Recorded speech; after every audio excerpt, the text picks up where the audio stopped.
The title of this message is Gender Roles. Gender Roles. Or I could maybe word it better, Gender Roles That Work.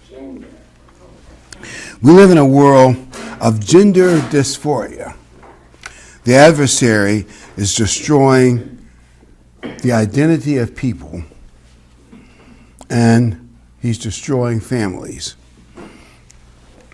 They obviously think they're wise, the philosophers of this world, the people that set the tone from the great Ivy League. As that joke goes, the new axis of evil, North Korea, Iran, and the Ivy League.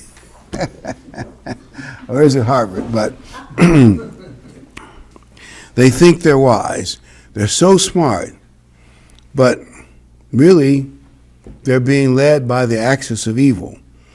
Worldly wisdom is not tethered to reality. 1 Corinthians 1:20. 1 Corinthians 1:20. Where is the wise? Where is the scribe? They were biblical scholars and that kind of thing. Where is the disputer of this age? The great lawyers. Has not God made foolish the wisdom of the world? It is foolish. A lot of things they're pushing are foolish. Like unfund the police, improve the police, yes. Unfund it, no. And a lot of other realities. They're saying that masculinity is toxic. It's like saying what God made is bad. They're actually also saying that motherhood is a lesser role for women. I know but that's what they imply by the things they do. Actually, motherhood is a wonderful thing. I mean, it really is. Women are designed and built to be mothers. I realize that there are exceptions and all that. Some people don't need to get married and have kids, but for the vast majority, motherhood is a wonderful thing. Isaiah 5:20. Woe to those who call evil good and good evil. If you call motherhood a waste of a woman's abilities, that's really calling good evil and evil good. Who put darkness for light, light for darkness, who put bitter for sweet, sweet for bitter. Woe to those who are wise in their own eyes. They think they're so smart. You heard those Ivy League people in front of Congress, they look like idiots, saying, well, genocide, I can't say genocide is bad, it depends on the circumstances. What? That's the craziest thing I've ever heard in my life. Of course, later they backtracked and tried to, afterwards they got their PR departments. But we didn't actually mean that. Yes, they did. They were caught with their foolishness and their pants down. What we find is the world's been attacking young men. There's been a war on young men. And you realize that these things are not good. So we're going to look at the role of men for a while. First, this world is undermining the role of men and undermining men. They're giving men bodily confusion about what is manly. Also, they can't define what is a woman. I'm not making that up. They can't define what is a woman. It's the XY chromosome, but it's simple stuff. And if I had said this 20 years ago, you would have laughed. That's the craziest thing I ever heard. But it's real. They can't define a woman or a man. It's like, they blur the gender. And they're replacing gender with androgyny. Matter of fact, I looked at that, one of the women testifying in front of Congress, and I said to my wife, if you look at her, because I knew her name was female, and she's got a little smattering of lipstick. Except for that smattering of lipstick, you couldn't tell whether that was a man or a woman. My opinion, you might not, at least how I saw it. I said, almost androgynous. Society is attacking manliness, fatherhood, and motherhood too. Young men now delay marriage. I heard this on the radio. They say the federal government is now saying that young men and women don't leave adolescence until they're 30 years old. And I heard on the radio, I thought, I can't believe it. how they made that up. Do you realize that if you roll the clock back 100 years or so, even less than that, when men were 14, they were considered responsible. I mean, they were called young men. You know, they didn't expect them to be, you know, big-time leaders, but they were young men. Like George Washington almost joined the Navy at age 14. One of his better decisions not to, but, you know, became part of the Virginia militia. But my point is that a lot of women used to marry. I'm not saying it was always good, but they married 15 and 16. I mean, it was common, you know, and they would be running a home by the time they were 16 or 17. You say, what? Women mature earlier than men. It's just a biological fact. There are exceptions, but you know what I mean. The point is, if men delay marriage and women delay motherhood, by the way, that's one reason we're having a population problem. That's one of the problems for Western culture. We're not replacing ourselves. That depopulation is a problem for the economy. Like one man said, he remembers when Toys R Us was promoting abortion. He said how stupid that is. They're killing their own market. And one day they woke up and there weren't enough young children with the competition they faced, and they went out of business. He said they were killing their own market. The point I'm getting at is, when you delay responsibility, problems happen. For instance, if a young man drops out of the workforce, and a lot of them do, that means they're delaying their maturity as well. Having all these immature young men running around is bad for society. You can see some of the problems, can't you? Irresponsibility, dangers. Something I've noticed. I noticed it about 10 years ago. One of my colleagues was talking about her son turning 16, and he had no interest in getting a driver's license. He wanted his mom, that was her, driving him all over places. I said, what? Because I remember when I was 16, that was the biggest, I mean, in my memory, biggest thing in the world, mastering parallel parking so I could get a driver's license and be a man. I mean, you realize that.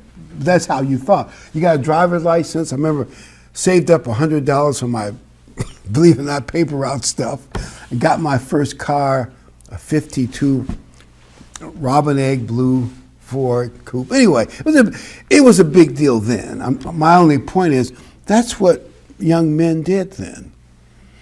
They have no desire to get many driver's licenses. They don't have normal ambition. As Michael said, if they can't get all the luxuries quickly and through an easy pattern, they don't want a whole lot of hard work and a long climb. That's not what they want. So they're not that interested. And the guy that wrote the book War on Men, he put men into the modern men into four categories. He says, this is how we're developing our young men. I want to just read it. The soft man, the man that's becoming an effeminate. Obviously, that's not good. The exaggerated man, he takes on extreme machismo, but he really isn't strong. Just dresses and acts that way, maybe with tattoos. The lost man just kind of abandons his role and any responsibility. Doesn't do anything, just kind of lost. The gender stuff has him lost. The angry man is embittered by what he sees, so he puts his strength to evil, violent purposes. Obviously, that's not good for society. He says what we really need are developing strong young men. And he equates that with Christianity, of course, helps. He says they're telling men to reject masculinity, that it's toxic. It's toxic to be what God has made you. You see how crazy that sounds? But they're actually pushing it. It's toxic. He says a strong man, he's not soft, but he treasures women and is gentle with women and children. And he says young men are suffering. For instance, and there are a lot of stats. Young men make less money than young women. I was talking to a somewhat young man, not all that young, but About 10 years ago, there were all kind of help wanted signs all over town. He wanted a little part-time job, and he applied. He didn't get any of them. It's easier for women to get jobs now than men. He's a big, strong guy, but I think he was a Marine corpsman. But there's nothing wrong with him, no bad record. He couldn't understand it. There's a bias against men out there. Oh, it's subtle. No one's gonna advertise it. And I remember Tucker Carlson, one of the first ones, he rattled off all kind of statistics, and I said, he's right. I'd never thought about it. He said public schools are now run in a way that favors girls. And when I was a kid, we had a lot of male teachers in elementary and junior high. Few now, elementary and junior high, they're all female. I'm not against female teachers. I'm just saying young men need role models everywhere, including in the schools, and they don't have them in most public schools now.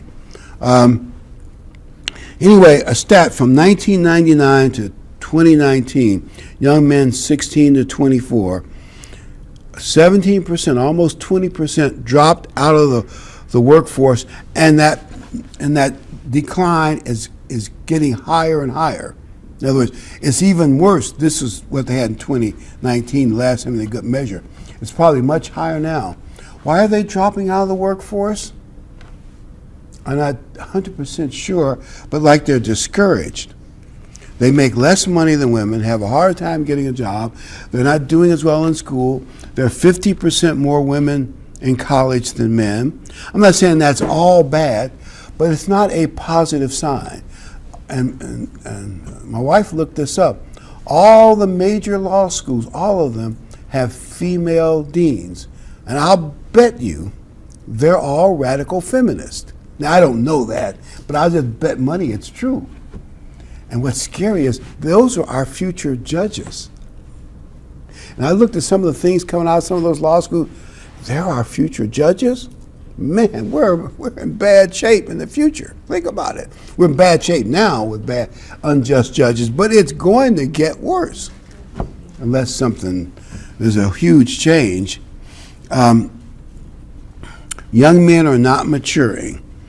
And now some of the problems are probably drugs and big tech. They put these screens on their head and they live in a false world of technology, but it's not real. They're not developing socially and in other ways as well as they might. It's a false reality. 1 Timothy 4:8, and Paul writes, "For bodily exercise profits a little, but godliness profits more." But he did say bodily exercise profits. What we think is happening is too hefty a percentage of young men are sitting on the couch playing video games, good thumb exercise, but they're out of shape. And I saw this a couple years ago, and they were talking about getting men into the military. And I think this is correct. 2/3 couldn't qualify. A hefty percentage couldn't qualify because they couldn't get through basic training, which isn't that hard. They actually have it now where, at least when I read the article, they tell you have at least 1 month, and if you can't make it, they just let you out without any dishonorable discharge, just let you out. But a lot of them couldn't even pass the physical to be recruited. I guess I don't want to make light of it, but they're just too heavy, no wind power, they couldn't do push-ups, sit-ups, and a bunch of them, and another chunk have drug problems or couldn't pass the minimum IQ test. And they've lowered the standards, by the way. I think, wow, isn't that amazing? That's a measure of the decline in men. So we should encourage young men to get a gym membership, build yourself up. It's part of being masculine. Everybody is not built to be Arnold Schwarzenegger type. I understand that. And men are different and women are different. And everybody's unique. But to some reasonable extent, you want somebody who's can work hard and lift things and, you know what I mean, be reasonable. Here's a corny joke, kind of makes a point. The teacher said, George Washington not only chopped down a cherry tree, his father's favorite cherry tree, but he admitted doing it. Now, Louis, do you know why his father didn't punish him? And Louis said to the teacher, yeah, because he still had the axe in his hand.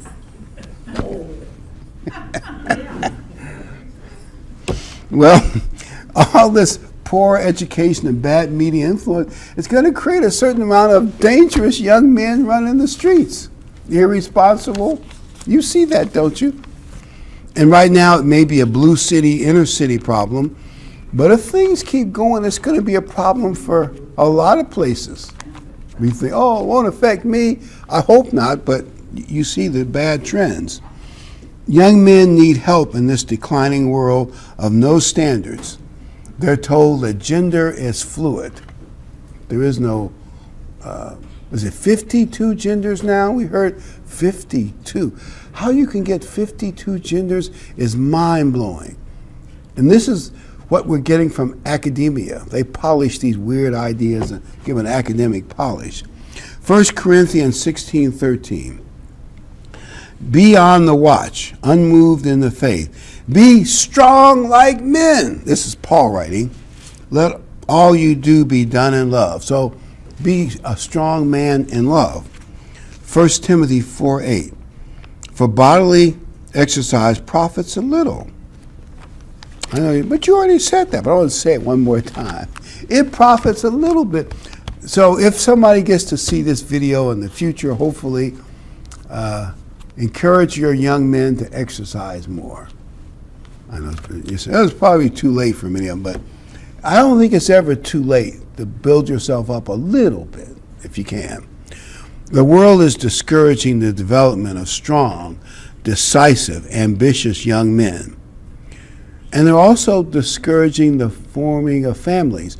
By the way, the formation of new families has been declining drastically the last 20 years, and the decline is getting greater. That actually hurts the economy because the formation of new families affects the furniture industry, the housing industry, often the car industry. So it helps the economy, just like having young children helps the economy. It all helps. Just one more corny story. This is called expenses. My brother was recently launched into the real world, and he was shocked by the real world and the expenses that came with it, like the high cost of car insurance, especially when you're 18 and 19. It costs more. He was shocked. And his dad started saying, well, you know, son, if you got married, your premiums would be lowered. And he said, that would be like buying an airline to get free peanuts. That joke shows you how young men feel about marriage. I'm giving an opinion that some young man told me. He said, look, we can get what we want without getting married. I'm not saying that's right. And they don't want the commitment and the financial. Can you see that's irresponsible and not good for society? Now let's talk about development of young women for a minute. What type of leadership should young women aspire to? Radical feminism as opposed to a proper addressing of women's issues, because women did have issues of salary and employment and things, and I don't want to make light of all that. But the radicals didn't want to just improve problems women had. They wanted to dismantle the family. They wanted to degrade motherhood. They wanted to make homemaking a bad thing or a waste of a woman's talent. And they pushed this message in education, on the media. And by the way, I'm not against career women who don't want to marry and their whole job is to making money. That's fine. But that's not going to be what most people should do. If you think about it, that's not going to be what most people should do. And what is the most important institution in any country? The most important institution in any country is the family. Now think about it.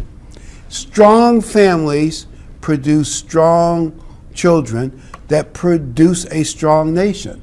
I was going over one of those things about why America had such great success, from 13 little colonies on the other side of the Appalachian Mountains within a little over a century into the world economic superpower.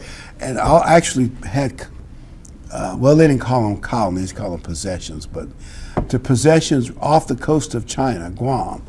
How did that happen so fast in about a century? Because the strong families had such population booms that they outnumbered the rivals. You know, the British, the Northwest frontier tried to hold them back, but there were just too many. And a lot of those young men were excellent shots too. And anyway, I'm going to the covered wagon, all that stuff, probably better than I do. But it was strong families that made America so successful. And when Alec de Tocqueville came in, I think it was 1830, and he toured America, wrote his famous books, he said America was great because America was good. And he talked mostly about people going to church and their families, and he said some bad things about America too, but it was mostly good. And you think 1831? America had problems. They were fighting with the influence of Andrew Jackson. So if you were to look at that time period, you think, well, what do you mean? But he was impressed with America. He also said something else that kind of caught me by surprise. He said the most educated population in the world, this is 1830, was America. Like, what? And then I realized something. In Europe, a large percentage of the population were peasants. I mean, they're better off than slaves, but the peasants were on these big estates, and they had marquises and lords and earls and others that ran it. But the poor people in America, now he said we had a widespread education over the general population. Now he said there are people in Europe that have more depth, a few people who knew a lot of things deeper than Americans. But as far as widespread education, I never heard anybody say that before. And he and his partner, they're both lawyers, but they were smart, young French aristocrats. But it's probably a fairly objective view of America. I bet you never thought of that. America, even way back then, had strong families. And we were hearing today about what education was like in the 6th, 7th, 8th, and 9th grade in America. They knew the Constitution, math, better than many college graduates do today. I mean, relatively speaking, education was pretty good in those days. They could cipher. This is without calculators and stuff. They did very well. But it was because of strong families, because of strong mothers, mostly, and strong fathers. Motherhood is really important, and we don't give it the importance we should. Any healthy society needs healthy mothers. We need strong, masculine men, and with love, and strong women with love. Isaiah 3:12. As for my people, children are their oppressors, and women rule over them. And then, God says he's upset. When you read that, you think God is mad at women and children. Not really. One of my teachers at Big Sandy said, what that really means is the men had relinquished their responsibility. The reason the children were out of control, oppressing society, because men had relinquished their responsibility. And there are all kinds of stats. Kids from fatherless homes have a much higher rate of incarceration, teen, unmarried pregnancy, a whole bunch of problems, drug problems. And even liberal presidents like Bill Clinton, Barack Obama have said that. So it's not like only conservatives have seen it. It's a real problem. And I'm sure single moms do great jobs, many of them, but you'd have to admit, isn't it going to be harder for a single mom to raise 3 or 4 kids all by herself? And when those boys get bigger, and the girls too, they really need a good father figure. God wasn't mad at women. He was mad at men for neglecting their responsibility or abandoning their leadership. Radicals want to replace motherhood with radicalized women. And some of them are actually teaching women to dislike men. Now you say, that is not possible. That's normal sexual attraction. I'm telling you, I look at some of the stuff they've written and read, and I sense a certain, we don't like men and you shouldn't like men either. Pushing them toward, I guess they would say, alternate lifestyles. Unbelievable. Men or women should, of course, try to do the godly thing, which is a loving leadership of the family. 1 Corinthians 11:3, and then I'm going to jump to 1 Corinthians 11:11. 11:3, but I want you to know that the head of every man is Christ, head of the woman is a man, and the head of Christ is God. Verse 11, nevertheless, neither is man independent of woman, nor woman independent of man. He goes on to elaborate. What Paul is saying, the two need to cooperate with each other. They must cooperate with each other, if that makes sense. They got to cooperate with each other. And they aren't teaching young women to cooperate with men. I don't think they are. They need to cooperate with each other. The two, the man and the woman, must cooperate and not be rivals. It's not a question of who is the greatest and who's the best. They each have different skill sets and play different roles. 1 Timothy 5:14, therefore I desire that younger widows marry, bear children, and manage the house. Now I want to talk about management. When Paul says manage the home, that's what he's talking about. You're going to think, what does that mean? That is a big deal. Women's leadership is managing the home. But isn't the home the most important institution in the society? Women's role is to manage the home. Now I want to talk about management a little bit here. By the way, leadership and management are not contradictory roles. They actually work together and complement each other. Like in a big corporation, you'll have the CEO, but then he'll have an operating manager. And he may have different titles, different companies, vice president of operation, but he might have all kinds of titles. But they work together. The CEO sets policy, direction, and kinds of things. But the guy that runs it on a day-to-day basis is the executive assistant. Let me give you a military example. I just hadn't watched one in a long time. We watched the Star Trek, it was about 4, 5, 6 days ago. And I noticed something. The captain, first officer, and he calls him number one, was Reichert.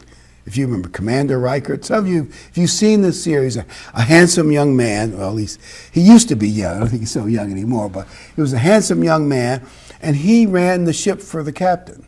Everything went through him. Matter of fact, in the military, you get in trouble if you don't go through the executive officer. You don't go around them. Anyway, and he runs the ship. The captain doesn't have to worry about a lot of the details. He's got people to run it.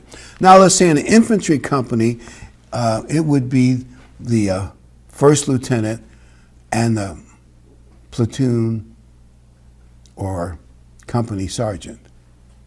And they would be the executives. They kind of divide the responsibilities up, but they run the day-to-day things and make sure the men are ready. They got all their equipment and all kinds of little details about who's on leave. If we have to leave to go into some action quickly, can we get everybody off leave back to the post? In the Navy, it's the same thing. You have a commander, executive officer, and the chief petty officer. But the principle is the same. You have two levels of management, the CEO and the executive officer. Women is kind of like external leadership versus internal leadership. The captain talks to other captains and fleet admirals and the big wheels about strategy and what they expect. And he knows internally his ship is going to be run by the people, the executive officer who's running things. Well, that's how families are. And things work better if the two work together, complement each other. Like in the case of a magazine, you'll have an editor and a managing editor. Well, the guy who looks at all, let's say if you're a writer and you present an article, you don't present the editor, you present it to the managing editor. He says, well, we got 40 articles. I got to talk to the editor, see what trends he wants to go in, what dangers we face, what do we want to do. But I'll look at your article, consider putting it in. But if it's on this topic, you might get the front page or whatever, or you make some changes in it. And the editor and the executive editor, work together on that magazine. And those things are good. It's a good way to look at it. Mom is the number one, just like Reichert was number one on the Enterprise. That, by the way, is the carrier that won World War II, was the Enterprise. It's a great military story, and actually, it may be a side story, but it's worth mentioning it. And one of those battles in the Solomon Islands was, I guess, it was actually a stalemate, but a stalemate for America at that point was a victory. It kept the Japanese from invading New Zealand, Australia. At any rate, it was a positive thing. One of the Japanese bombs did hit the Enterprise, and one of the chief petty officers, they have fire suppression things in big ships, and that's one of the big time responsibilities. He figured out some way, I forget the details, to suppress the fire that bomb created inside the carrier, because those carriers have all that fuel. And you know, the fuel for aircraft is highly explosive. You could just imagine if one of those things went off, that ship would go down, and well, at least possibly the war might have been lost, or at least it would have been a lot tougher for America. He figured out a way to put it out, and I can't remember all the details, but what I'm saying is those executive people make key decisions. They actually run the flight deck too. There's a name for all that, and you'll hear about it as they launch the ships, the planes to go into combat. But just like Reichert was number one, mothers are number one in the family.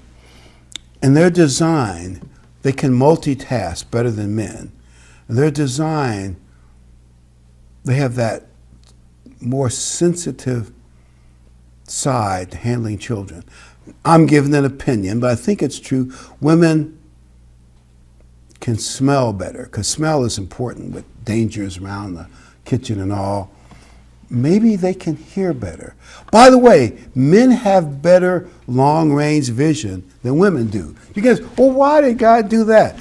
Well, in most of man's society, if you're going to hunt, because a lot of hunting has been popular, longer range vision is better. So theoretically, men could be better hunters and probably better warriors if you have to defend your village from a neighboring invading village.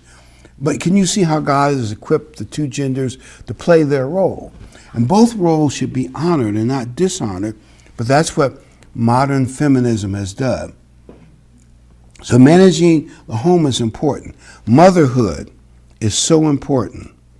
And the world needs wives that support their husbands and husbands that support their wives. God says, husband should love his wife like Christ loves the church. You talk about a high bar. That's a high bar, right?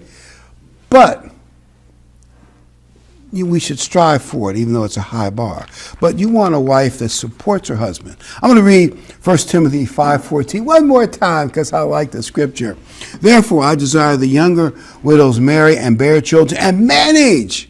That's a form of leadership. God made women better at multitasking. Ephesians 5:21, submitting to one another. Now, how does men and women submit to one another?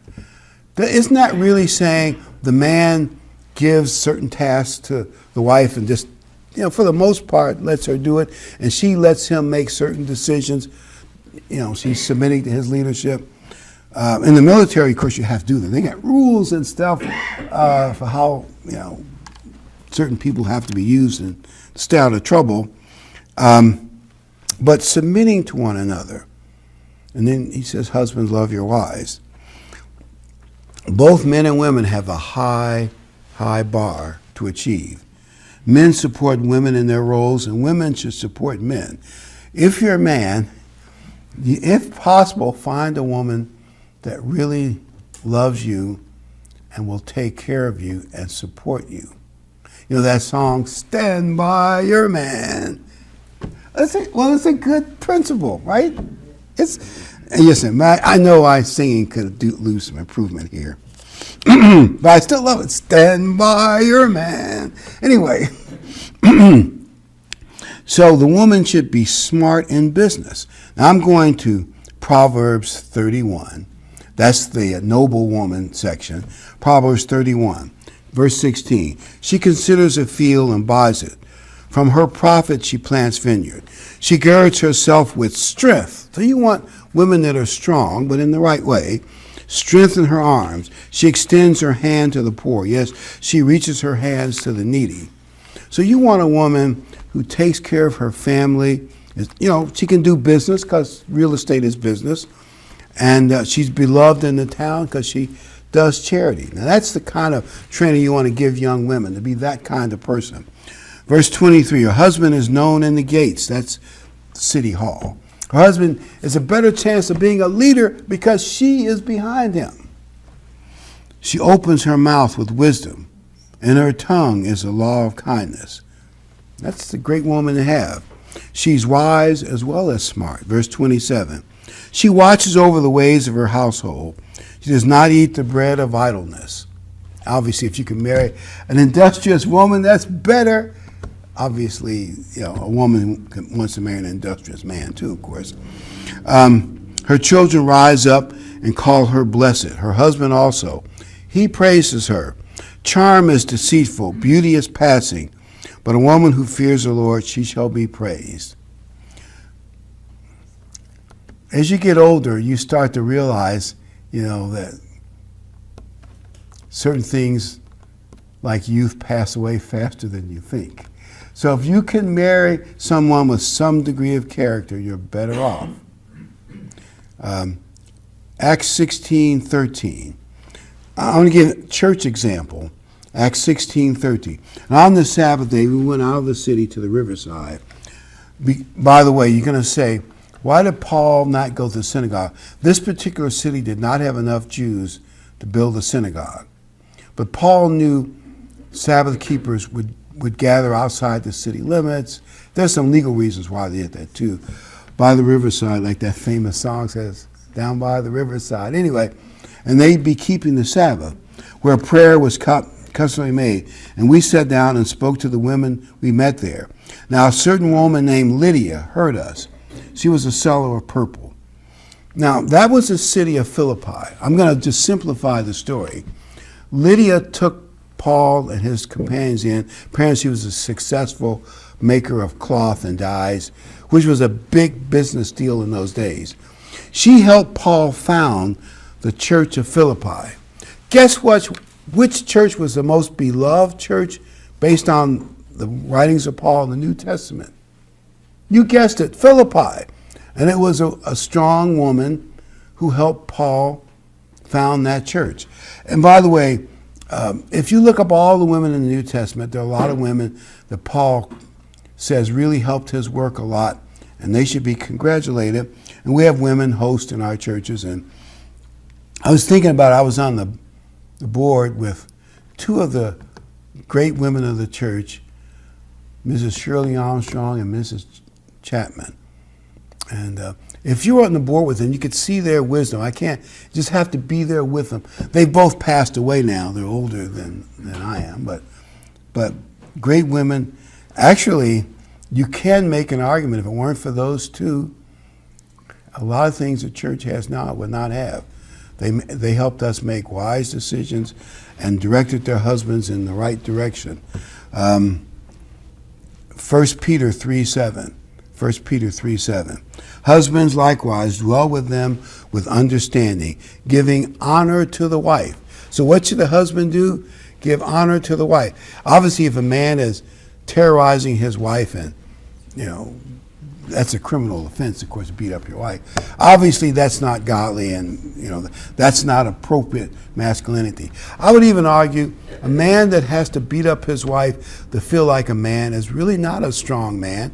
He's really a weak, frightened, deficient man. Think about that for a minute. That's not a sign of a confident, strong man. He has to terrorize his wife. As to the weaker vessel, and by the way, weaker is not putting women down. Paul is just saying the obvious. And you can read the stats. Men have like 30% more lung capacity. the ability to build more muscles than women. I know there are exceptions to every rule, but you know what I mean in general. And he says that your prayers may not be hindered. In other words, husbands and wives working together is a spiritual thing. If you and your wife don't get along, it will affect you spiritually. It'll hinder your prayers. Now you're going to say, well, what recommendations can we make? I got some of these from other sources, but I'll share what I found from other sources.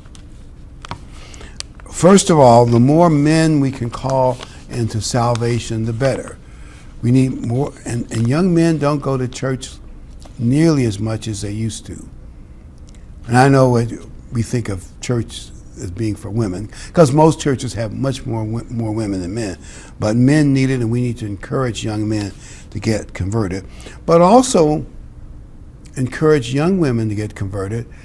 While there are more women in church than men, there are less young people, men and women, going to any kind of church. Obviously, hopefully they'll go to churches that teach the Bible and the proper rules for men and women, and a lot of churches that don't. Second, we want to ennoble men and women to appreciate what they are.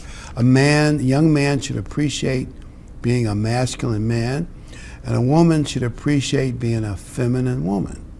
Now, obviously, people are unique, and some women are going to be more tomboys, and some men are going to be more sensitive and artistic. But even with those differences, men should still basically be men, and women should be basically women, with whatever unique characteristics you have. Third, we should prepare boys for work and financial responsibility, because men need that so they can take care of the family.